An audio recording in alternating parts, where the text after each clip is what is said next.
Уже начало сентября, и скоро истекают сроки, положенные для масштабного ремонта дорог столицы. Наш корреспондент Сусанна Рожина вместе с представителями Общероссийского народного фронта проверили, как эти работы исполняются и закончатся ли в срок. К концу октября все дороги, более 20 километров нового полотна, должны быть сданы в Якутске. Но на данный момент, к сожалению, большинство участков еще не готовы. Нет асфальтового покрытия. Например, на Хатынурякском шоссе от Вилюйского тракта до улицы Курнатовского по контракту компания «Дорис» должна проложить почти 5 километров асфальта. Как утверждает окружная администрация, мы все успеем все в срок. Я боюсь того, что с целью успеть, чтобы успеть, будет конкретная недоработка именно в работе. Мы тут посмотрели тоже по лоткам, супер, скажем так, нанотехнологии, где уровень разницы составляет, в некоторых местах буквально полметра. Будут установлены насосы, эти насосы воду будут перекачивать наверх.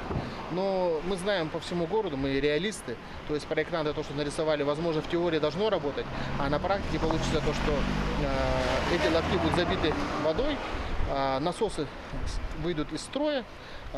Эта проблема с лотками повсеместная. Так, на улице Жарницкого лотки будут не на всем протяжении дороги, а лишь до середины. К тому же, из-за того, что между стыками есть большие щели, вода будет уходить в землю и под новую дорогу.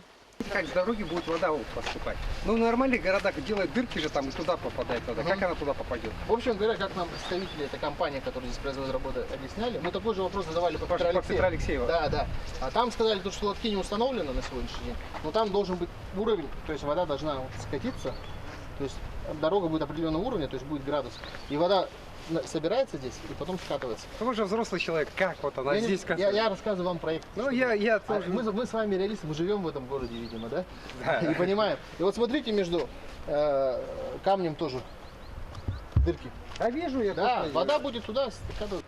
А на Петра Алексеева после временного открытия улицы, когда после дождя все новое дорожное полотно было в воде, придумали уникальный способ водоотведения – самодельные сколы между бордюрами, в то время как лотки находятся в 6-7 метрах от основной дороги.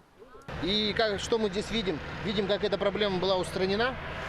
То есть взяли, сломали камень, и вот мы видим то, что вот подсюда, и вот вода туда, здесь вот накопилась, вот почва, видите, какая здесь вся мокрая, да? То же самое, вон чуть дальше, через буквально 6-7 метров, видим такую же ситуацию. То есть проблема подрядчика была решена, видимо, так. Вряд ли это жители города останавливались, провезли такие работы. На всех участках было очень мало рабочих и спецтехники, хотя время уже поджимает. Тем более скоро начнется сезон дождей, а потом и холода. А золотое время для ремонта дорог уже упущено. Лето было сухое и солнечное. Можно было даже за короткий летний период завершить, если не полностью, то хотя бы большую часть работ. А теперь в дождь и в холод будет вестись капитальный ремонт улиц, чтобы успеть в срок. Сусанна Рожина, Павел Пахомов, Якутск.